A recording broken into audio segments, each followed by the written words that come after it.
Hey everyone, I wanted to put a little tutorial together here for using PSD maps when texturing in Maya. I'm going to bring up my UV texture editor here. Now this workflow is for once you've modeled your object and you've UV unwrapped it and it's ready to go for textures. I'm going to select this little cube here. I'm going to auto map it, which should handle my UVs pretty well for now. Now you have to have your object selected in object mode for this to work. So I've got my cube in object mode. I'm going to go to Image, Create PSD Network. Now up here at the top entry you can, this controls the name of your file and where it's located. And you notice it's located in the source images folder of your project file. Now I'm going to name this something simple for now. Let's just have it demo cube.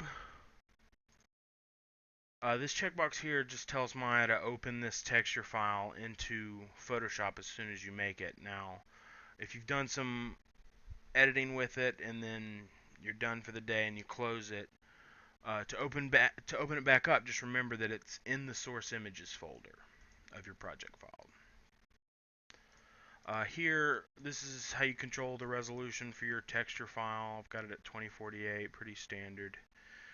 This checkbox is really important. This includes a layer in the PSD file that is just your UV map, so you can reference your UV mapping very easily with that. Now, right here in the attributes section, this controls basically what texture attributes are going to be involved in this texture file. Now, for now, I just want my color, transparency, and my bump mapping to be involved. So once I've got the attributes I want to be in the PSD file, I'm going to hit create.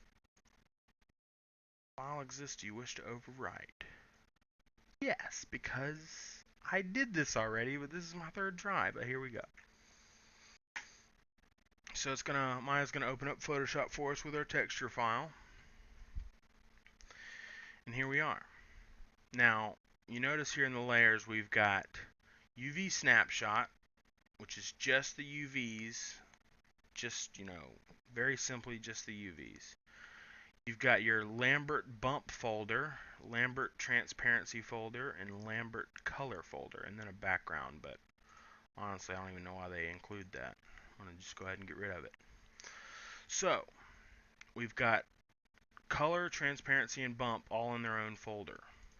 Now, anything in these folders are going to be compiled and slapped down into that texture attribute. Now, let's start off with the color. I'm going to hide those other layers. I'm going to bring up my UV snapshot layer so I can see where my UVs are. So, let's just do a little testing here. Get a nice green there. We're gonna do just a little bit of hand texturing here on this Lambert color. Now, keep in mind you don't have to just color on those layers. Anything within those folders will be considered part of the color map, the transparency map, or the bump map, respectively. So I'm going to create a new layer here, and I am going to make this an F S C J cube. Well, I don't know which one's the top and bottom, so it's going to look weird probably. FSCJ. Those are just impeccable texturing skills, I know. Now, once you've done some texturing, you want to see how it looks on your 3D object, just save that PSD file. So I'm just going to save that. I'm going to go into Maya. And there it is. Look at that. It's impeccable. Look at those textures. Now, there's actually one more step to get your textures into the Maya program. Let's see here. You go to Update PSD Networks. So you'll see Maya will update with the texture file and apply it accordingly.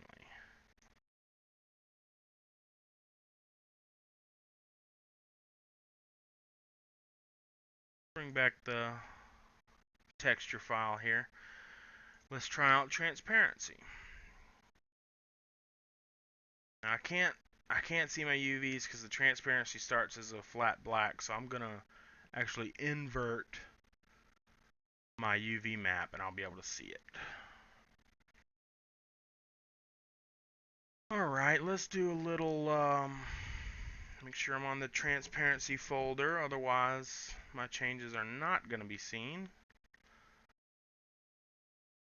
Let's make some holes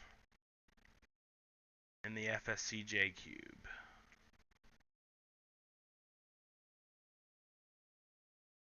Make sure that's filled. Alright.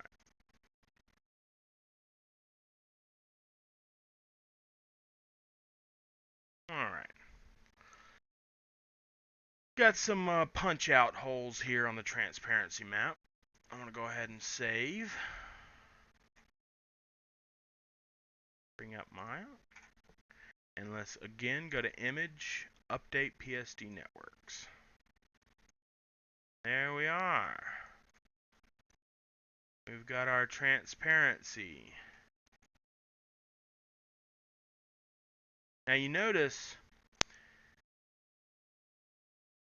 the FSCJ texture, impeccable texturing of course. In the Photoshop file you couldn't see that. But the key is the program's smart enough to understand that these are separate files, so it's considering all of them. You've got even if they were hidden, it'll work. Let's see. Completely hidden, everything's hidden.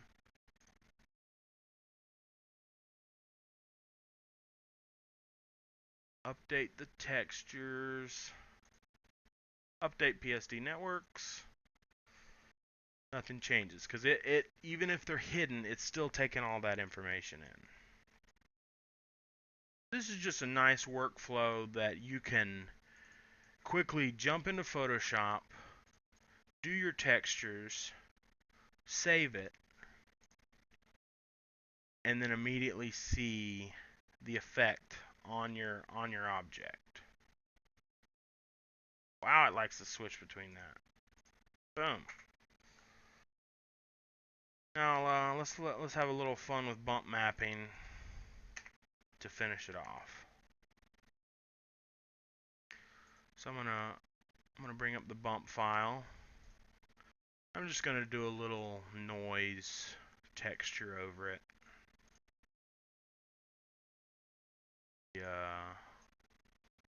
Oh, it's kind of tiny. Isn't there a way to increase the size?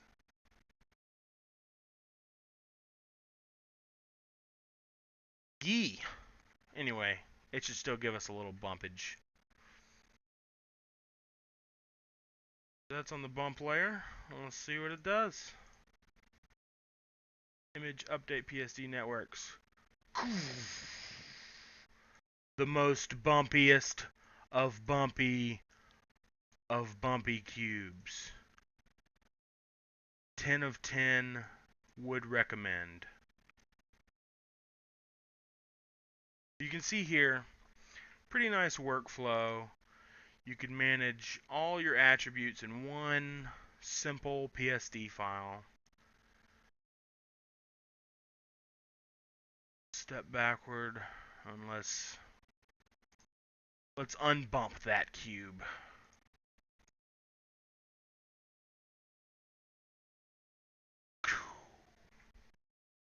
Alright. So that's pretty cool. I don't know, let's do a little trickery for creating a bump within our letters.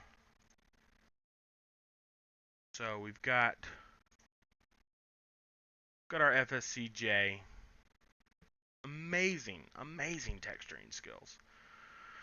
We're going to take this layer and I'm going to copy it and put it in the bump folder. So I got another copy of that. Then, make sure I'm editing the right one here. I am going to first desaturate because you don't want to work with colors in your bump map. That's a black and white grayscale. file. So I'm going to desaturate it. And I'm going to make it nice and dark.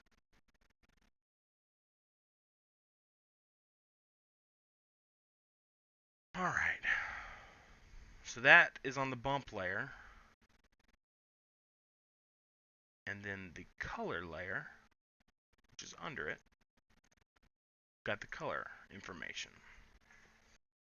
Save this. See what we get. F. Ready for bumpage. Update PSD Networks. Look at that. Those letters are bumped. Maximum bumpage.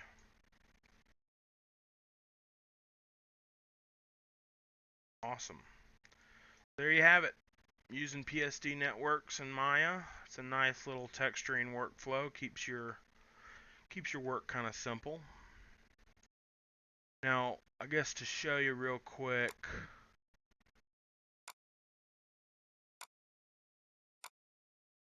this is the, I think it's in here. Nope. It's a demo cube. If you're looking for your, once you've done your textures, you maybe did half of your work one day, you saved it, and you're coming back to work. Once you're ready to find that texture file, just go into your project folder, into source images, and you'll find it right there, just like you named it. And it's pretty cool. You know, I haven't had any trouble using it. Very effective workflow for texturing. Alright guys, I hope you enjoyed it. Hope you learned something from it. And I'll see you around.